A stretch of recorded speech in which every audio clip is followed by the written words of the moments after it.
Hello viewers, मैं मुकेश फिर से स्वागत करता हूँ अपने यूट्यूब चैनल जुपिटर क्लासेस पे। तो व्यूअर्स, जैसे कि आप जानते हैं कि पिछली वीडियो में हमने linear equation in two variables को कंप्लीट किया हुआ है। तो आज हमारा जो टॉपिक रहने वाला है वो है परम्यूटेशन एंड कॉम्बिनेशंस पे।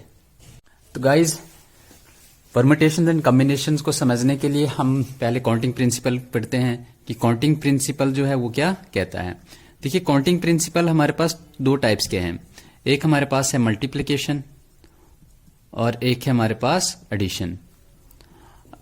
अब देखिए, जब हम परम्यूटेशन एंड कॉम्बिनेशन को पढ़ते हैं तो उस वक्त हम मल्टीप्लिकेशन और एडिशन जो है वो कैसे करते हैं। अब देखिए, मल्टीप्लिकेशन कब हमने करनी होती है, जब सपोज करते हैं कि हमारे पास एक क्लास में कितने स्टूडेंट्स हैं, 600 स्टूडेंट्स हैं, और 600 स्टूडेंट्स में आपके पास 400 जो हैं वो बॉयज हैं और 200 आपके पास जो हैं वो गर्ल्स हैं। अब मुझे इसमें एक अरेंजमेंट बनाना है। मुझे ये अरेंजमेंट बनाना है कि मुझे 2 girls and 2 boys and 1 girls का मुझे एक अरेंजमेंट चाहिए, यानी कि 2 बॉयज होने चाहिए और 1 गर्ल्स होनी चाहिए। तो उसका मुझे एक अरेंजमेंट होना चाहिए। एडिशन में ये आपके पास सेम है, 400 बॉयज हैं, 200 गर्ल्स हैं, और अब आपको यहां पे क्या करना है कि मुझे 1 बॉयज और 1 गर्ल चाहिए, यानी कि या तो मुझे 1 बॉयज चाहिए या तो मुझे 1 गर्ल चाहिए। तो ये मेरे पास एक अरेंजमेंट होता है। और का मतलब, यानी कि जब हम एडिशन करते हैं तो हमारे पास कौन सा कंसेप्ट आ जाता है, आर का, और जब मल्टीप्लिकेशन करते हैं तो उस वक्त हमारे पास कौन सा कंसेप्ट आ जाता है, एंड का। एंड का मतलब आपके पास होता है मल्टीप्लाई, और आर का मतलब आपके पास होता है कि आपने ऐड करना है। तो गाइज, हमने काउंटिंग प्रिंसिपल में एडिशन और मल्टीप्लिकेशन में क्या देखा है कि जब हमारे पास कोई यहाँ पे नंबर्स दिए होंगे तो आपके पास कितने वेज हैं उनको सिलेक्ट करने के। तो जब आपके पास एंड वाला कंसेप्ट आएगा तो आप वहां पे मल्टीप्लाई करोगे, और जब आर वाला कंसेप्ट आएगा तो आप वहां पे क्या करोगे, ऐड कर दोगे। गाइज, अब हम परम्यूटेशन एंड कॉम्बिनेशन को समझते हैं कि परम्यूटेशन है क्या और कॉम्बिनेशन है क्या। अब देखिए, इसमें थोड़ा सा कंफ्यूज होता है इंसान कि कब हम परम्यूटेशन लें और कब हम कॉम्बिनेशन लें, तो वो इस चैप्टर में आपको क्लियर हो जाएगा। अब देखिए, परम्यूटेशन को हम समझते हैं कि परम्यूटेशन है क्या है। तो परम्यूटेशन में जो होता है ऑर्डर मैटर करता है, यानी कि ये आपके पास क्या होता है, एक अरेंजमेंट होता है नंबर्स का। तो वो अरेंजमेंट जो होगा, उनका ऑर्डर जो होगा वो कैसे होगा, वो इसमें मैटर करेगा। सपोज करते हैं आपके पास नंबर है 1 2 3। अब देखिए, इसमें आपको क्या कहा जाएगा कि आप जो है इसका एक अरेंजमेंट बनाओ। तो अब देखिए, 1 2 3 का हम अगर अरेंजमेंट बनाएं तो वो कैसे बनाएंगे, 1 2, 2 नंबर का अरेंजमेंट बनाते हैं या 2 डिजिट का हम अरेंजमेंट बनाते हैं, और हम लिख सकते हैं 1 3, फिर हम लिख सकते हैं 2 1 2 3 भी लिख सकते हैं, फिर लिख सकते हैं 1 3 और 3 1। तो ये हमारे पास एक पॉसिबल अरेंजमेंट्स आ रहे हैं यहाँ पे। अब देखिए, यहाँ पे ऑर्डर जो है वो मैटर कर रहा है, यानी कि 1 2 जो है 2 1 भी है, यानी कि 2 डिजिट नंबर हमने सेम लिए हैं, लेकिन इनका ऑर्डर यहाँ पे जो है मैटर कर रहा है, जो इनकी वैल्यू को टोटल डिस्टिंक्ट बना रहा है एक दूसरे से। बट कॉम्बिनेशन में क्या होता है, ऑर्डर जो होता है डजेंट मैटर। ऑर्डर जो है डजेंट मैटर। अब इसमें ऑर्डर डजेंट मैटर क्यों नहीं करता है, क्योंकि यहाँ पे कॉम्बिनेशन है। कॉम्बिनेशन का मतलब होता है हमने चूज करना है, तो परम्यूटेशन का मतलब क्या होता है, हमने अरेंज करना है। अब देखिए, यहाँ पे क्या होगा, सपोज करते हैं कि एग्जांपल ले लेता हूं मैं, जैसे राहुल और साहिल, ये आपस में क्या है, फ्रेंड्स हैं। ठीक है गाइज, अब ये फ्रेंड्स हैं तो इनका ऑर्डर, चाहे राहुल जो है वो साहिल का फ्रेंड हो या साहिल जो है वो राहुल का फ्रेंड हो, बात तो एक ही है। यानी कि यहाँ पे ऑर्डर का कोई भी मैटर नहीं कर रहा है, क्योंकि ये आपस में क्या है, फ्रेंड्स ही हैं। बट यहाँ पे देखिए, यहाँ पे ऑर्डर बहुत मैटर कर रहा है। जैसे 1 2 अगर लें और 2 1, हमने दोनों सेम डिजिट लिए हुए हैं, तो 1 2 जो है 2 1, ये आपस में क्या बन रहे हैं, ये 12 बन रहा है और ये 21 बन रहा है। इट मीन्स यहाँ पे ऑर्डर जो है मैटर कर रहा है। बट यहाँ पे SR लिखो आप या RS लिखो, ये आपस में क्या है, साहिल और राहुल जो है वो आपस में फ्रेंड्स हैं। या हम ब्रदर ले सकते हैं, ये आपस में ब्रदर हैं। तो इन राहुल अगर साहिल का ब्रदर है तो साहिल भी जो है वो राहुल का भी ब्रदर है। बट यहाँ पे 1 और 2 जो अगर इनका अरेंज में लेंगे, ये 12 और ये 21 बन जाएगा। अब देखिए, इनका नोशन लिखने के लिए हमारे पास क्या होता है, परम्यूटेशन का होता है हमारे पास NPR, और कॉम्बिनेशन का हमारे पास होता है NCR। P से परमुटेशन, C से कॉम्बिनेशन, NCR। अब देखिए इनको आगे हम अप्लाई करेंगे, जब हम क्वेश्चंस करेंगे वहां पे इनका यूज हम देखेंगे कैसे हम इनका यूज करेंगे। तो आज के लिए हम परमुटेशंस पर वर्क करेंगे और नेक्स्ट जो हमारा लेक्चर आएगा उस पर हम कॉम्बिनेशन पर डिस्कस करेंगे। तो गाइज आपने यहाँ पे क्या याद रखना है कि जब हम परमुटेशन पढ़ते हैं तो परमुटेशन में हमारे पास आ जाता है अरेंजमेंट का कंसेप्ट, और कॉम्बिनेशन में हमारे पास आ जाता है चूज। जैसे सी से अगर आपके पास कॉम्बिनेशन सी से चूज, या फिर हम सिलेक्ट भी लिख सकते हैं। तो गाइज अब हम फैक्टोरियल नोशन के बारे में पढ़ते हैं कि फैक्टोरियल नोशन जो है वो क्या होता है। सपोज करते हैं आपके पास एक नंबर है 5, इसको हम ऐसे भी रिप्रेजेंट करते हैं या फिर ऐसे भी रिप्रेजेंट करते हैं, ये इसका नोशन है। और इसको हम लिखते कैसे हैं, 5 into 4 into 3 into 2 into 1 factorial. तो ये आपके पास क्या है, इसका नोशन है लिखने का। अब इसमें क्या होता है कि हम क्या कर रहे हैं, यहाँ पे सक्सेसफुली जो है नंबर को डिक्रीज कर रहे हैं बाय 1। जैसे 5 के बाद 4 के बाद 3 के बाद 2 के बाद 1। तो फैक्टोरियल एक्चुअली होता क्या है कि ये successfully decrease in number by 1। जब इनको आप मल्टीप्लाई करोगे तो आपके पास कितना आ जाएगा,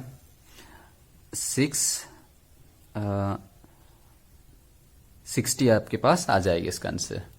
तो 5 फैक्टोरियल जो होता है वो किसके बराबर होता है, 60 के बराबर होता है।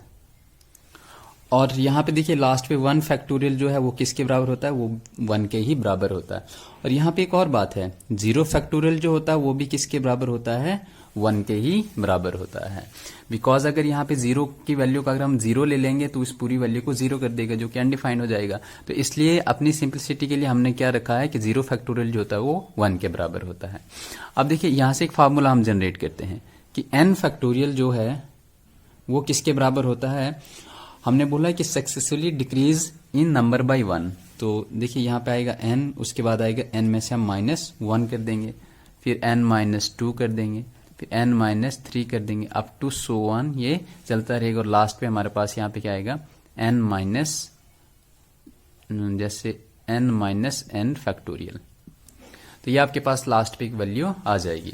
अब देखिए n-n फैक्टोरियल यहाँ पे किसके बराबर होगा, वो आपके पास 0 हो जाएगा, क्योंकि n-n आपके पास 0 फैक्टोरियल किसके बराबर हो जाएगा, 1 के बराबर हो जाएगा। तो ये आपके पास n फैक्टोरियल की वैल्यू है। तो परमुटेशन को हम समझते हैं। अब देखिए सपोज करते हैं कि आपके पास जो हैं ऑब्जेक्ट्स n, हमारे पास क्या होगा, n ऑब्जेक्ट्स होते हैं, और उसमें से हम क्या करते हैं कि r जो होते हैं डिस्टिंक्ट ऑब्जेक्ट लेकर उनकी अरेंजमेंट हम करते हैं, डिस्टिंक्ट ऑब्जेक्ट की अरेंजमेंट हम करते हैं। अब वो हम समझते हैं कि वो हम कैसे करते हैं। आपके पास यहाँ पे नंबर हैं 1 2 3 4, हम 4 नंबर ले लेते हैं, ठीक है गाइस। अब देखिए इसमें हमने क्या करना है कि हमने 2 डिजिट नंबर की अरेंजमेंट करनी है, यानी कि सारे नंबर लेकर हमने क्या करना है, 2 डिजिट नंबर जो है वो बनाने हैं, और हमारे पास टोटल अरेंजमेंट जो आएंगी वो कितनी आएंगी। अब देखिए 2 प्लेस हमारे पास यहाँ पे वैकेंट हैं। अब देखिए यहाँ पे हमारे पास पहली जो स्पेस है वहां पे हमारे पास कितने पॉसिबल वेज हैं इस प्लेस को फिल करने के लिए। देखिए टोटल नंबर हमारे पास 4 है, मीन्स इसको टोटल कितने पॉसिबल वेज हैं, 4 वेज हैं। अब सेकंड प्लेस को फिल करने के लिए हमारे पास कितने वेज बच गए। अब देखिए यहां से एक नंबर तो हमने यहाँ पे कोई फिल कर दिया है, बाद में आपके पास कितने नंबर बच रहे हैं, 3 नंबर बच रहे हैं। मीन्स यहाँ पे आपके पास पॉसिबल वेज कितने बच रहे हैं, 3 बच रहे हैं। तो इट मीन्स अब देखिए अरेंजमेंट है तो काउंटिंग प्रिंसिपल थ्योरम जो है मल्टीप्लिकेशन लगेगा यहाँ पे, तो 4 3 आपके पास कितना जाता है, 12। गाइज अब देखिए यहाँ पे मैं यहाँ से परमुटेशन के फॉर्मूला जनरेट करता हूँ इसी अरेंजमेंट से। अब मैं यहाँ पे लिख सकता हूँ 4 इंटू 3 इंटू 2 इंटू 1, ठीक गाइज। अगर इसको मैं डिवाइड कर दूं, यहाँ पे देखिए 4 इंटू 3 मैंने एडिशनल यहाँ पे क्या डिजिट लिख लिए, 2 और 1। अगर 2 और 1 को मैंने लिखा तो यहाँ पे मैं 2 इंटू 1 भी डिवाइड कर सकता हूँ। इसको मैं फर्दर कैसे लिख सकता हूँ, 4 इंटू 3 इंटू 2 इंटू 1। तो ये देखिए आपके पास क्या है, successfully decrease in number by 1 है, तो ये आपके पास फैक्टोरियल की फॉर्म में आ गया। मैं यहाँ पे लिख सकता हूँ 4 factorial divided by 2 into 1, 2 factorial लिख सकता हूँ मैं इसको। अगेन फर्दर अगर मैं इसको आगे और करूँ, इसको मैं ऐसे लिख सकता हूँ 4 factorial divided by 4 minus 2 factorial. Because 4 minus 2 आपके पास किसके बराबर हो जाता है, 2 फैक्टोरियल के बराबर ही हो जाता है। अब यहां पे देखिए फॉर्मूला अगर मैं लिखूं तो इसको मैं लिख सकता हूं NPR, ठीक है गाइज। तो NPR आपके पास किसके बराबर होगा, n factorial divided by n minus r factorial, ठीक है गाइज। तो ये आपके पास किसका फॉर्मूला आ रहा है, परम्यूटेशन का फॉर्मूला आ रहा है। जब हमने कुछ डिजिट्स लिए हुए थे और उनकी अरेंजमेंट की थी, 2 डिजिट नंबर हमने इसमें से बनाने थे, तो आपके पास टोटल कितना आ रहा था उसका आंसर, यानी कि हम 12 अरेंजमेंट में इन 4 डिजिट को यूज कर सकते हैं। तो आपके पास यहां से एक फार्मूला जनरेट हो गया NPR, वो आपके पास किसके बराबर आता है, n फैक्टोरियल और n माइनस r फैक्टोरियल। अब देखिए n यहाँ पे क्या है, n ऑब्जेक्ट्स, यानी कि टोटल ऑब्जेक्ट्स आपके पास कितने हैं, n है। r डिस्टिंक्ट ऑब्जेक्ट्स मतलब क्या है, आपने अलग अलग ऑब्जेक्ट्स लेने हैं और 2 डिजिट नंबर को आपने इसमें से अरेंज करना है।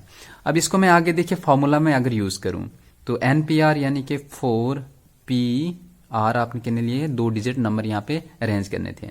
तो वो आपके पास फार्मूले में अगर आप पुट करोगे 4 factorial divided by 4 minus 2 factorial, ठीक है गाइज। अब ये आपके पास किसके बराबर आ जाएगा, 4 इंटू 3 इंटू 2 फैक्टोरियल अगर मैं करूं डिवाइडेड बाई 4 माइनस 2 आपके पास किसके बराबर होता है, 2 फैक्टोरियल के बराबर होता है। 2 फैक्टोरियल आपके पास क्या हो जाएगा, कैंसिल हो जाएगा। तो आपके पास यहाँ पे जो आंसर आएगा वो कितना आ जाएगा, 4 3 12। देखिए फॉर्मूले से भी आपके पास वही आंसर आया और ऐसे जो आपके पास आंसर आ रहा था वो भी 12 ही आ रहा था। तो देखिए ये आपके पास कब पॉसिबल हुआ, जब आपके पास डिस्टिंक्ट ऑब्जेक्ट्स थे। अगर ऐसा आ जाए कि आपको उसमें से रिपीट हो रहे हैं जो आपके पास नंबर्स आ रहे हैं, अब देखिए उसमें हम कैसे करेंगे, 1 2 3 4 ये आपके पास टोटल नंबर्स हैं n। आपको बताया जाएगा कि आपने 2 डिजिट नंबर के यहाँ पे क्या करने हैं, अरेंजमेंट्स बनानी है। तो वो कैसे बनाओगे, देखिए पहली स्पेस पे आप तो 4 वेज है आपके पास फिल करने के लिए, क्योंकि 4 यहाँ पे नंबर है, आप इन 4 में से कोई भी एक यहाँ पे लिख सकते हो। अब देखिए दूसरी जगह आप क्या लिखोगे, अब आपको बताया गया है कि इसमें रिपीटिशन जो है वो अलाउड है, यानी कि आप इनमें नंबर में से आप 2 2 भी लिख सकते हो, आप 1 1 भी लिख सकते हो। तो तब आपके पास यहाँ पे कितनी अरेंजमेंट्स बनेगी, तो देखिए अगर यहाँ पे 4 है तो ये अगर रिपीट होगा तो यहाँ पे भी पॉसिबल वेज हमारे पास कितने आ जाएंगे, 4। अगर रिपीटेशन नहीं होती फिर हमारे पास सिर्फ 3 ही विकल्प बचने थे यहाँ पे इस जगह को फिल करने के लिए। बट अभी यहाँ पे हमारे पास रिपीटेशन अलाउड है, मीन्स यहाँ पे भी हमारे पास 4 पॉसिबल वेज हैं। तो अरेंजमेंट्स को जब आप करोगे तो 4 फिर जो आपके पास प्रिंसिपल काउंटिंग मेथड है उसके आपके पास क्या आंसर आ जाएगा, 16 आंसर आ जाएगा। इनकी जब रिपीटिशन अलाउड होगी उस वक्त हमारे पास यहाँ पे क्या आएगा, 4 इंटू 4 आ जाएगा। या हम उसको बोल सकते हैं फार्मूला अगर जनरेट करें तो n का स्क्वायर। अगर यहाँ पे 3 डिजिट होते तो आपने n का क्यूब कर देना था। 4 स्पेसिस को अगर आपने फिल करना होता तो आपके पास n की पावर 4 आ जानी थी। तो ये आपके पास फार्मूला जनरेट होता है जब आपके पास रिपीटिशन अलाउड होती है। अब देखिए गाइज मैं एक और एग्जांपल ले लेता हूं। सपोज करते हैं आपके पास 0 से लेकर 9 तक आपके पास नंबर्स हैं और आपको बताया जाएगा कि आप बताओ इनमें से आप 4 डिजिट के कितने अरेंजमेंट्स बना सकते हो। अगर यहाँ पे आपने 4 डिजिट यहाँ पे यूज करने होंगे तो आपके पास कितने अरेंजमेंट्स बनेंगे। अब देखिए 4 डिजिट्स आपको चाहिए, तो यहाँ पे पहली स्पेस पे आपके पास कितने विकल्प हैं इस जगह को फिल करने के लिए। आपको होगी 0 से लेकर 9 तक आपके पास टोटल नंबर कितने होंगे, 10 होंगे। 1 से लेकर 9 तक तो 9 होंगे, लेकिन 0 भी इसमें इंक्लूड होगा, तो टोटल नंबर आपके पास कितने होंगे, 10 होंगे। अब देखिए यहाँ पे पहली स्पेस को फिल करने के लिए आपके पास कितने आपके पास पॉसिबल वेज हैं, 10 हैं।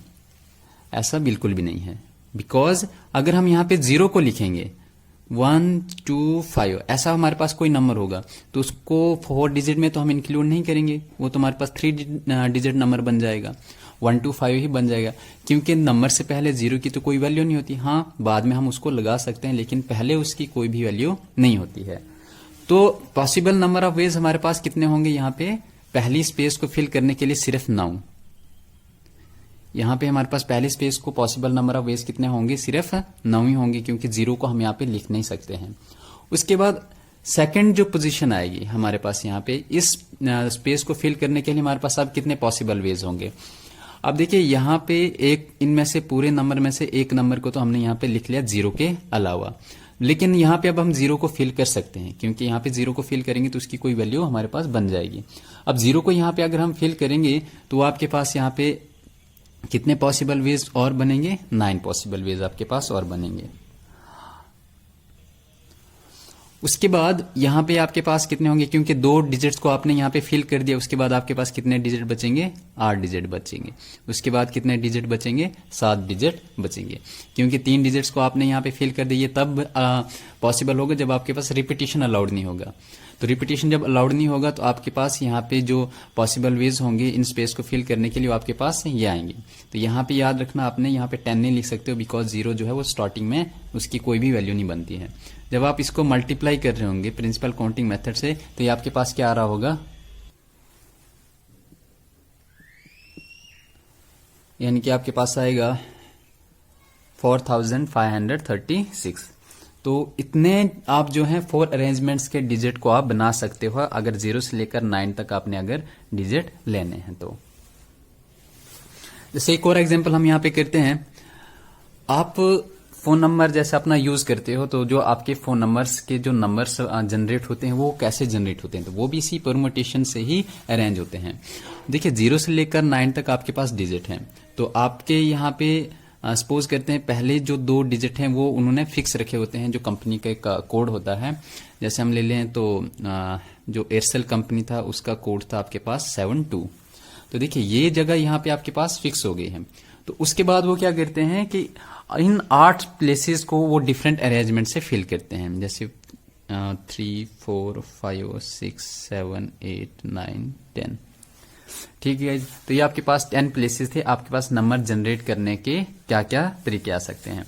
तो अब 72 को यहाँ पे आपने फिक्स कर दिया है, या 729 नंबर को भी ले लो, क्योंकि 729 आपके पास जो थे ये फिक्स नंबर होते थे, जैसे 72, 98, 72, 96, 72, 92 ऐसा कुछ होता होगा। अब देखिए यहाँ पे 3 जगह को हमने फिक्स कर दिया है, तो ये अब नंबर जो है यहाँ पे चेंज नहीं होंगे। तो अब जो है यहाँ पे कितने पॉसिबल वेज होंगे, कितने नंबर्स जो हैं वो जनरेट हम कर सकते हैं। तो यहाँ पे कौन से नंबर आएंगे, देखिए यहाँ पे 3 प्लेसेस यहाँ पे फिल हो गई, तो 10 में से अगर 3 डिजिट्स को हमने यहाँ पे फिल कर दिया है, तो यहाँ पे आपके पास कितने डिजिट बचेंगे, 7, और यहाँ पे 6, यहाँ पे 5, और यहाँ पे 4, यहाँ पे 3, यहाँ पे 2, यहाँ पे 1। ये तब पॉसिबल होगा जब आपके पास रिपीटिशन अलाउड नहीं होगा। अब देखिए ये तो आपके पास फिक्स थे, ये नंबर आपके पास क्या थे, फिक्स नंबर थे। और यहाँ पे जो पॉसिबल वेज थे इन 0 से लेकर 9 नंबर्स तक फिल करने के लिए, वो 7 थी। अब देखिए यहाँ पे 4 डिजिट्स तो आपके पास फिल हो चुके हैं, और यहाँ पे कितने डिजिट्स हम फिल कर सकते हैं, कितने पॉसिबल वेज हो सकते हैं, 6। अब यहाँ तक आपके पास 5 डिजिट्स जो हैं वो फिल हो चुके हैं, डिस्टिंक्ट हैं। तो यहाँ पे आपके पास कितने पॉसिबल वेज बन सकते थे स्पेस को फिल करने के लिए, वो 5 बच सकते थे। तो इसी तरह से हमने इसको आगे कैलकुलेट कर दिया। अब देखिए अगर इसको आप काउंटिंग प्रिंसिपल से अगर देखो, इसको आपने मल्टीप्लाई करना है, तो वो आपके पास यहाँ पे कितना आ जाएगा, वो आ जाएगा आपके पास 5040, यानी कि 5040। यानी कि इतने आप नंबर जो हैं वो बना सकते हैं अगर आपके पास फर्स्ट कोड जो है 729 अगर वो फिक्स हैं, तो उसके बाद आप इतने नंबर्स जो हैं जनरेट कर सकते हो, वो भी तब जब रिपीटिशन अलाउड नहीं होगा। अगर रिपीटिशन इसमें अलाउड होगा तो और भी आपके पास बहुत ज्यादा नंबर बन सकते हैं। तो लेकिन जब रिपीटिशन आपके पास अलाउड नहीं होगा तो आपके पास इतने पॉसिबल नंबर में आप नंबर्स को जनरेट कर सकते हो। गाइज अब एक और एग्जांपल करते हैं। आपके पास नंबर दिए हुए हैं 1, 2, 3, 4, 5, 6। ठीक है गाइज, ये आपके पास नंबर्स दिए हुए हैं। आपको ये बताया जा रहा है कि आपने 3 डिजिट नंबर जो हैं वो इसमें से बनाने हैं, और कंडीशन ये है कि वो कौन से नंबर होने चाहिए आपके पास, वो ऑड नंबर होने चाहिए। आप ऑड भी ले सकते हो, इवन भी ले सकते हो। तो हम यहाँ पे ऑड समझते हैं। तो देखिए 3 यहाँ पे आपके पास स्पेसेस हैं, 3 डिजिट नंबर आपने बनाने हैं, और ये वाला डिजिट नंबर जो है तो ये आपके पास क्या होना चाहिए, ऑड का होना चाहिए। क्योंकि देखिए ऑड नंबर कौन से होते हैं, जिनके लास्ट पे हमारे पास कोई और डिजिट होगा, चाहे कोई भी ये नंबर हो, कितने डिजिट वाला नंबर भी हो, 9, 5, 4 इतना हो, अगर लास्ट पे 1 होगा तो ये आपके पास पूरा कौन सा नंबर कहलाएगा, ऑड नंबर कहलाएगा। अगर यहाँ पे 3 होगा, 5 होगा, 7 होगा, लास्ट पे जो भी ऑड नंबर होगा तो वो पूरा नंबर जो आपके पास होगा वो ऑड नंबर ही होगा।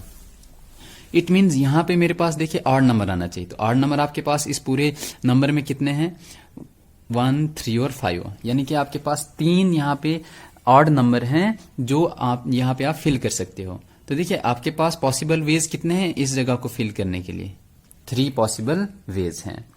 अब यहाँ पे हम परमुटेशन का एक फॉर्मूला यूज करते हैं। तो बाकी आपके पास कितनी प्लेसेस यहाँ पे बची, 2 प्लेसेस। अब देखिए टोटल नंबर आपके पास कितने बचे, अगर यहाँ पे एक यहाँ पे डिजिट नंबर को अगर आप यहाँ पे लिख लेते हो तो आपके पास टोटल नंबर कितने बचेंगे, 1, 2, 3, 4, 5। तो यहाँ पे हम क्या लिख सकते हैं, 5। और देखिए अब इस पूरे 6 डिजिट में से एक डिजिट हमने यहाँ पे यूज कर लिया है, उसके बाद 5 डिजिट्स बच रहे हैं यहाँ पे। अब देखिए 2 डिजिट्स अगर यहाँ पे हमने यूज कर लिए हैं तो इस पूरे 6 डिजिट्स में से यहाँ पे आपके पास कितने डिजिट्स बच सकते हैं, 4 डिजिट्स बच सकते हैं। तो काउंटिंग प्रिंसिपल से अगर इसको हम करें तो ये आपके पास कितना आ जाएगा, 60 आंसर। ठीक है गाइज, अब देखिए हम परमुटेशन से भी करते हैं, जो हमने फॉर्मूला जनरेट किया था उससे भी हम करते हैं। तो उसमें भी हम लॉजिक ये यूज करते हैं। देखिए यहाँ पे 3 तो आपके पास वही आ जाएंगे कि आपके पास 3 ऑड नंबर हैं जिनको आप लास्ट डिजिट पे यूज कर सकते हो, मल्टीप्लाइड बाई। अब बचे कितने नंबर्स हैं आपके पास, एक तो ऑड नंबर आपने यहाँ पे यूज कर दिया है, बाकी आपके पास यहाँ पे कितने नंबर बच रहे हैं, 5 नंबर बच रहे हैं। 5 नंबर में से आपने क्या करना है, एक तो डिजिट 3 डिजिट हमने बनाना है, एक डिजिट तो आपके पास ऑलरेडी फिल है, तो 2 आपके पास कॉम्बिनेशन बनाना है, 2 डिजिट्स के अरेंजमेंट आपने बनाने हैं, कितने डिजिट्स में से, 5 डिजिट्स में से। तो आप क्या क्या लिखोगे वहां पे, 5p2। ठीक है गाइज, 5 नंबर्स में से अब आपके पास कितने पॉसिबल अरेंजमेंट बच रहे हैं, 2 पॉसिबल अरेंजमेंट बच रहे हैं 2 डिजिट 2 प्लेस को फिल करने के लिए। अब इसको आगे जब हम करेंगे फॉर्मूला में, अब देखिए 5 factorial divided by 5 minus 2 factorial multiplied by 3, यही था आपके पास। तो इसको अगर हम आगे करें 5 फैक्टोरियल को हम लिख सकते हैं 5 into 4 into 3 factorial divided by, देखिए 5 माइनस 2 आपके पास कितना होता है, 3 फैक्टोरियल। अब देखिए मल्टीप्लाइड बाय यहाँ पे आपके पास 3 भी है, तो 3 फैक्टोरियल क्या हो जाएगा आपके पास, कैंसिल। तो आपके पास बचेगा 5 इंटू 4 इंटू 3, तो ये आपके पास कितना जाता है, 60। यानी कि परमुटेशन के मेथड से जब आपने किया तब भी आपके पास आंसर 60 आया, और काउंटिंग प्रिंसिपल के मेथड से जब आपने किया तब भी आपके पास आंसर क्या है, 60 आया। तो गाइज आज का लेक्चर हम यहीं तक रखते हैं, और इसके जो भी एग्जांपल्स हैं परमुटेशन कॉम्बिनेशन पे, फर्दर एग्जांपल्स भी हम करेंगे इस पे, वो नेक्स्ट वीडियोस में हम लेकर आएंगे। तो गाइज अगर आपको वीडियो अच्छा लगता है तो शेयर, लाइक, कमेंट कर दीजिएगा, और अभी तक अगर चैनल को सब्सक्राइब नहीं किया है तो सब्सक्राइब कर दीजिएगा। Thanks for watching this, have a nice day ahead.